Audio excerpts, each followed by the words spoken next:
Today, we have something really fascinating. We're not analyzing a single document. We're trying to decode an entire educational philosophy. That's right. Our source material is the complete audiobook catalog from Ayeneh Media. And this list, it's massive. It reveals so much more than just what books they have. It really shows us their mission. You can see their audience, their strategy, everything. So what's our goal here?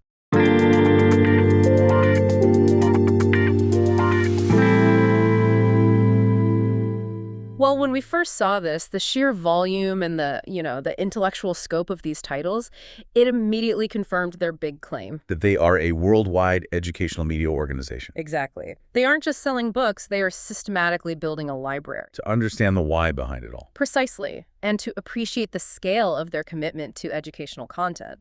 It is an enormous list. And just reading every title would be, well, overwhelming. We've done the heavy lifting, organizing hundreds of titles into a clear framework. It's about seeing the blueprint. Yes, the blueprint of a knowledge curator. Okay, so let's unpack this. Ayeneh Media's first goal, the engine behind this whole thing, seems incredibly simple on the surface. It really is. Goal number one is just make those audiobooks. Right, just get them made. And that goal is confirmed in the most concrete way possible through their output. Ayeneh Media, and you see the Ayeneh Foundation noted in the copyright too, they are so heavily invested in production. And the format itself, audio, is a strategic choice, isn't it? Oh, absolutely. It speaks directly to accessibility. They're making knowledge available on the go for people who are busy or, people who just learn better orally. And that idea of accessibility, it goes deeper than just the medium. It extends to language. Which is where that worldwide educational media claim really starts to get some weight. Yeah, we saw titles listed explicitly in both English and Farsi.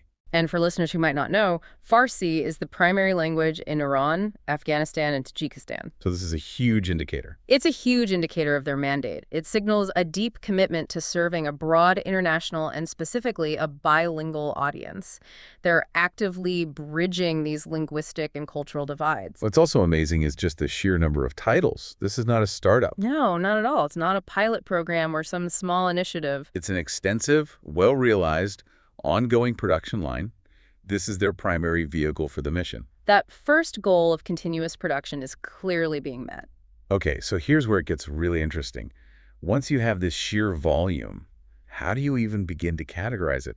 The diversity is just stunning. And you realize it's not a random list of bestsellers. No, it's organized with deliberate intent. We managed to break this giant list down into, was it 4 main areas? 4 distinct areas of focus, yeah.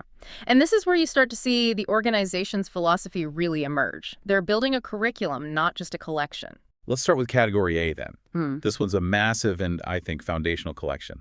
Literature, novels, and drama. For sure. This covers everything from international masterpieces to really specific regional works. We're seeing essential existential classics like Albert Camus's The Stranger, the psychological depth of Dostoevsky's Notes from Underground. And then you have drama like Tennessee Williams' Glass Menagerie. To a huge range. The focus here is clearly on foundational literary education. These are texts that explore human nature, morality, really complex emotional states. And including things like The Childhood of a Leader or Chekhov's short stories.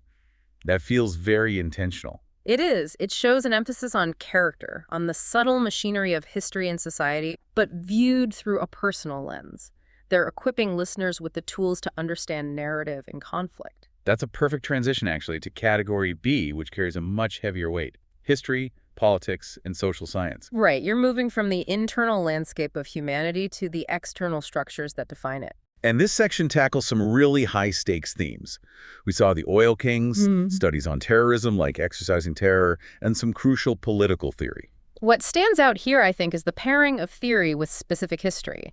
You get these deep ideological analyses like fascism and democracy or the psychological structure of fascism. But they don't leave it abstract. Not at all. They immediately anchor that theory with hard history. They have titles on the crisis of the dictatorships or very regionalized studies like KGB in Iran. So this isn't passive history. No. This combination suggests the library aims to cultivate critical citizenship. It gives the listener both the philosophical tools to recognize dangerous ideas and the historical context to see how they actually play out. Exactly. By making something like states and social revolutions available, they are equipping the listener to analyze systemic change, to understand why societies rise, fall, or transform. It's basically a curriculum for political awareness. Now we shift gears completely, moving to category C. This is where we found a tremendous dedication to cultural preservation. Right, classics, poetry, and traditional wisdom. And this category has a really pronounced focus on Persian literary cornerstones. This feels like it connects directly back to that worldwide mission. It does. It highlights a specific, deep cultural heritage. I mean, the inclusion of the national epic, the Shahnameh by Ferdowsi, and not just a selection. The full set. The full set. That shows a commitment that's almost like cultural stewardship. Then you add in poets like Hafez and classics like Gulistan Sadi. They're preserving the very roots of a major civilization's literary tradition. And it gets even more specific than that. They have something called Barkhani Shahnameh. Yes. For anyone who doesn't know, this isn't just reading the book, right? Yeah. Barkhani is a reference to the traditional style of oral recitation. That nuance is so crucial. By including the Barkhani format, they're showing a commitment not just to the text, but to the method of traditional knowledge transfer. So the cultural experience itself. Absolutely. They're ensuring that even these classic texts are presented with intellectual rigor and cultural authenticity. Okay, finally, we get to category D, which kind of gathers all the highly specific and application-focused material. We called it specialized topics and youth personal development. And this is where the macro lessons from the other categories meet individual growth.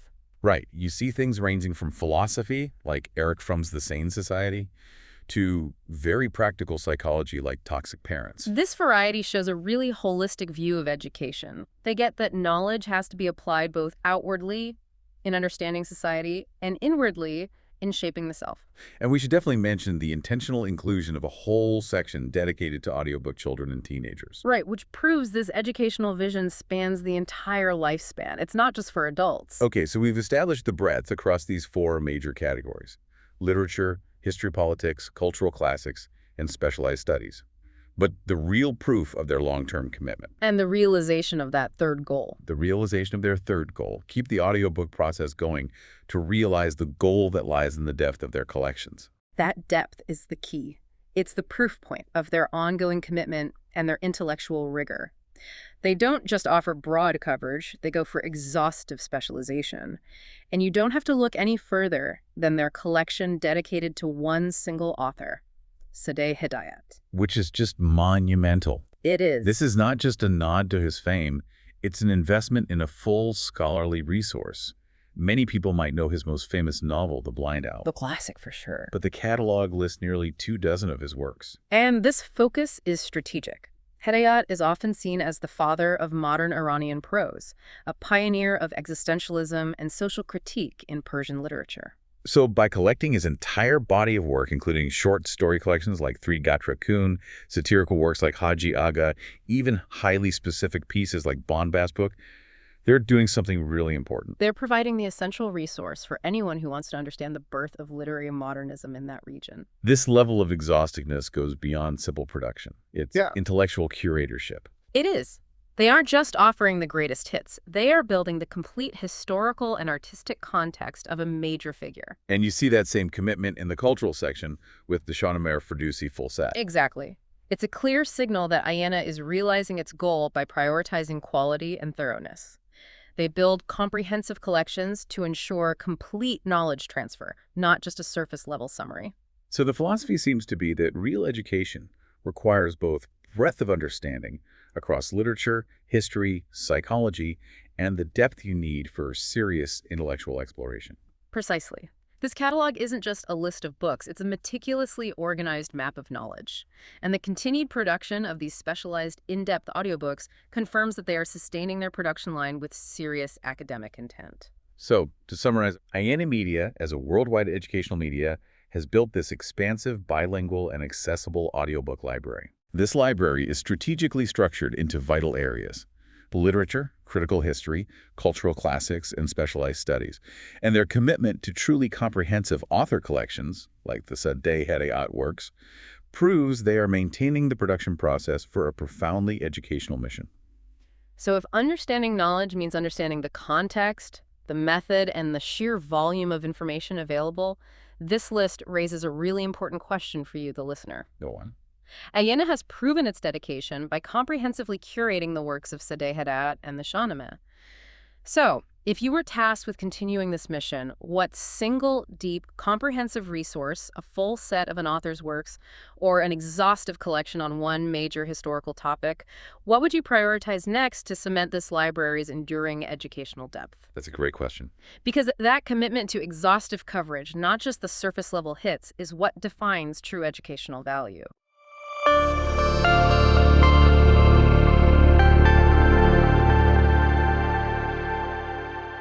You are listening to Ayeneh podcast.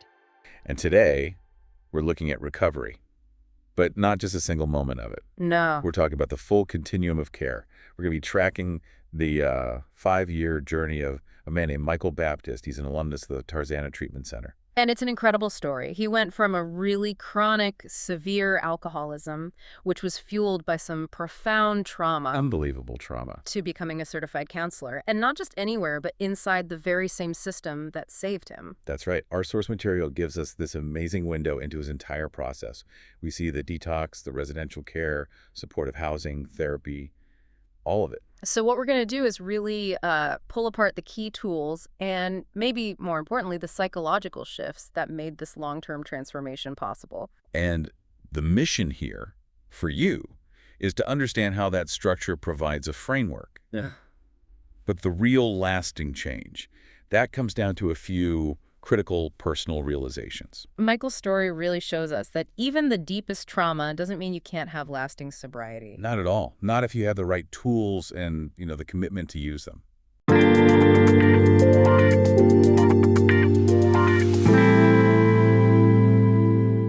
Okay, so let's start at the beginning with the crisis, because this story really kicks off with a level of trauma that it would derail almost anyone. It's just crushing. In 2010, his mother and his grandmother both die. Within 3 days of each other. Within 3 days. Yeah. And, this is where we see the coping mechanisms get laid down. He talks about growing up in South LA where the culture wasn't about talking about your feelings. Yeah, it isn't. You drank or you smoke weed, you just push it Yeah. down. So when this massive grief hits, he just defaults to what he knows. He starts burying that emotional debt. And that debt just keeps piling up. He had a military discharge during basic training. Then he finds out about marital infidelity. He says he tried to move on, but he never actually dealt with the pain. No, he just drank harder, tried to pave over the cracks. But the thing that pushed everything over the edge, the point of no return, that happened in 2015. That was the flashpoint. A huge one. Michael was shot 7 times.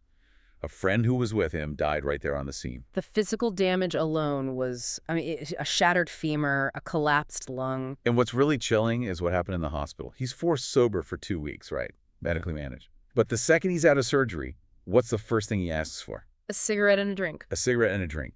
His mind went right back to the addiction. And he didn't just go back, he plunged back in. The numbers here are just staggering.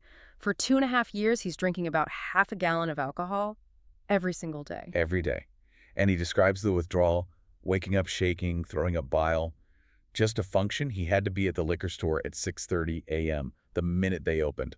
At that point, it's not a choice. No, it's medicine. It's required. It was stuffing down everything, the physical pain, the grief, the PTSD. But it's that classic vicious cycle, you know? The only way to cope with the damage from the drinking is to drink more. Until you just can't function at all. Right. And the intervention finally comes. His uncle finds him passed out at home and asks him that one critical question. If you find me somewhere to go, would you stay? And he said yes. That was the first step. That one question. And that's what started him on this structured path at Tarzana Treatment Center. He said one of the first things that surprised him was just realizing that free professional help like this even existed. And the first step is always detox. He spent about a week, maybe 10 days, in the inpatient detox and psych stabilization unit. Okay, so once he's medically stable. He moves into residential treatment. He's there for 112 days. But like a lot of people, he was resistant at first. He's thinking, okay, I got this. I just need to dry out and I can move on. That's so common, isn't it? You feel a little better physically and you think your best thinking is back online. Exactly. So what was it? What was the insight from his counselor that finally got through to him? The thing that pushed him past just going through the motions and into real willingness? It was this message of just radical self-honesty. Delivered very directly. It was a two-part punch, really. Okay. One, your way didn't work. And two, your own best thinking got you right where you're at today. Oof. Yeah. And hearing that his own self-reliance was actually the problem, that's what allowed him to finally surrender, to accept that he couldn't do it on his own. And that willingness is the foundation for everything else. Everything. But, residential treatment is a bubble. It's safe. The next stage was the really scary part for him. The transition out. Right, to what they call recovery bridge housing, or RBH. We should probably slow down and explain what that is because it's such a critical step. It's like a halfway point between being confined and being totally independent. Exactly. It's supportive housing, but it's tied to mandatory outpatient treatment.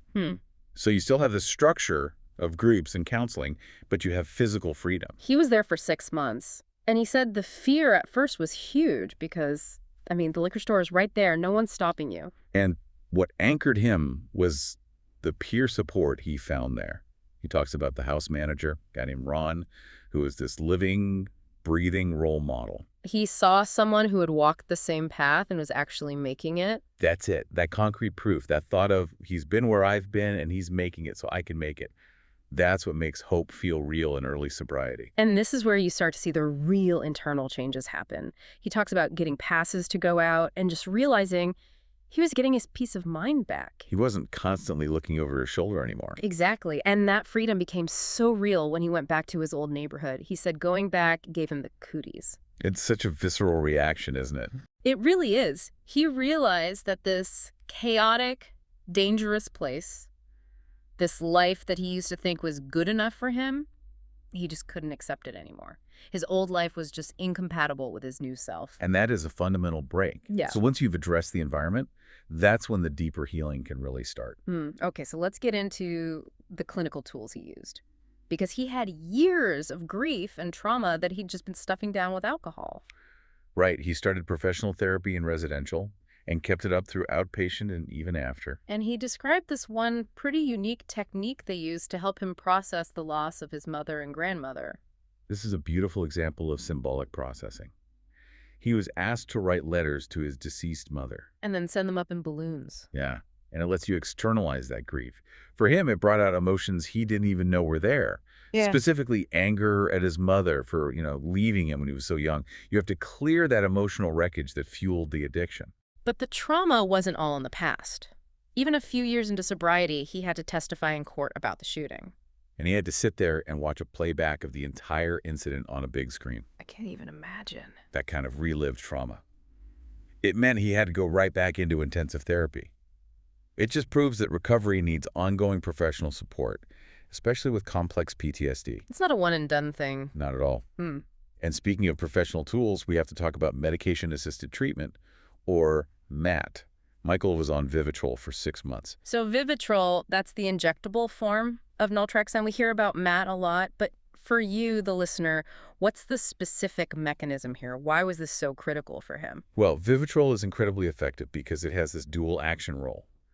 Pharmacologically, naltrexone is an opioid receptor antagonist. For alcohol, it works in 2 ways. Okay. First, it significantly cuts down on the physical cravings. Second, this is huge, it actually blocks the euphoric effects of alcohol. So if he were to drink on Vivitrol, he wouldn't get that high he was looking for. It takes away the reward. The incentive is gone. Precisely. He called it his additional security. It meant he wasn't just relying on white-knuckle willpower. He had a chemical safety net, which gave him the mental space to do the deep therapeutic work. Which helps explain the shift in his support system over time. In the first 2 years, he was going to 5 12-step meetings a week. But later, he leaned more heavily on professional therapy. And that's a key distinction. 12-step groups are invaluable for community and accountability. But for high-level complex trauma like his, those meetings alone don't have the clinical framework for the deep reprocessing that you need for lasting mental health. You need both, but they do different jobs. So this whole journey, the peer support, MAT, the therapy, it all leads to this incredible transformation from a patient to a professional. After a year of being sober and active in the RBH program, they hired him as a recovery technician. And he didn't stop there. He enrolled in the Tarzana Treatment Center College. Right, he studied ethics, pharmacology, so he understood the science behind the meds that helped him, and counseling practices. He was all in on becoming a certified counselor. And now, his whole approach to counseling is shaped by his own story. He focuses on internal motivation. He knows patients come in with a list of external reasons. The courts, their family, they have nowhere else to go. And he cuts right through it. He asks them, why is it that you need to be here?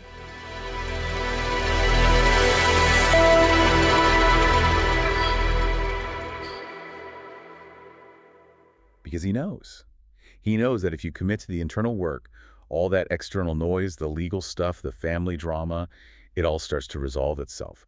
Without that internal buy-in, treatment is just, a temporary fix. And TTC, the specific center, they treat co-occurring disorders. They take on people with severe mental illnesses like schizophrenia or bipolar disorder that other places might turn away. They do, and that adds a huge layer of complexity. Managing someone with a severe mental illness and a substance use disorder is very resource intensive. But the clinical reality is you have to treat both at the same time. So what does that look like for him as a counselor? What is he monitoring? It's about vigilance, daily check-ins on sleep, mood, constant consultation with the nursing staff, and above all, making sure they're taking their medication. Because that's the first thing to go. It's the critical danger. The moment they start using substances again, they often stop taking their psychotropic meds. And that just cancels out any chance of stability. It doesn't matter which came first, the addiction or the illness. You have to treat both simultaneously. So once stability is built, you have to plan for the future. He really leaned into that classic recovery concept, change people, places, and things. And it wasn't just a slogan for him. For people, he had to grieve old friendships and cut ties. He deleted numbers, kept old friends at a distance on Instagram, nothing more. He was ruthless about protecting his sobriety. And for places, he eventually moved from the RBH to live with a friend's grandmother. And her only rules were just beautiful. Stay sober and continue to be a good influence on my grandson. It's a profound sign of the trust he'd earned back.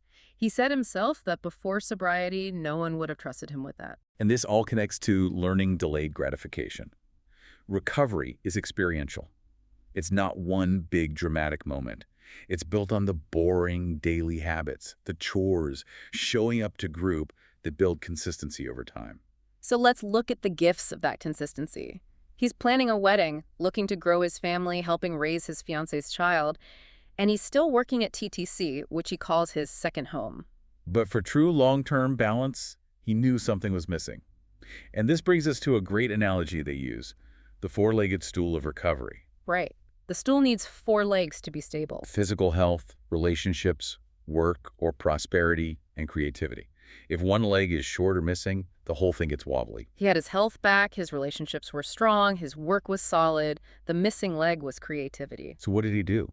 He's looking into barber school. It was something he'd always wanted to do but was too afraid to try. And that's not just a hobby. No, it's a clinical move. It's about actively building a new, positive, expressive part of his life to sustain his balance. It's not just about not drinking. It's about what you build instead. That is the real takeaway here for you. Recovery is this holistic process. It requires those professional tools, art, therapy, structure, but it also needs that continuous self-work, changing your whole life. And Michael's success shows that even the most profound trauma doesn't have to be a life sentence.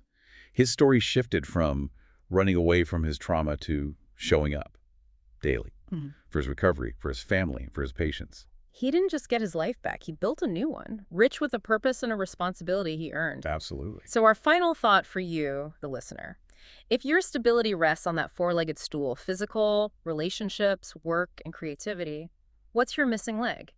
For Michael, pursuing a new skill, barbering, became a creative engine for his stability. What part of your life, creative or personal, could be the key to maintaining your own balance? When you remove old, destructive habits, you have to replace them with active, positive creation. We'll see you next time for the next deep dive.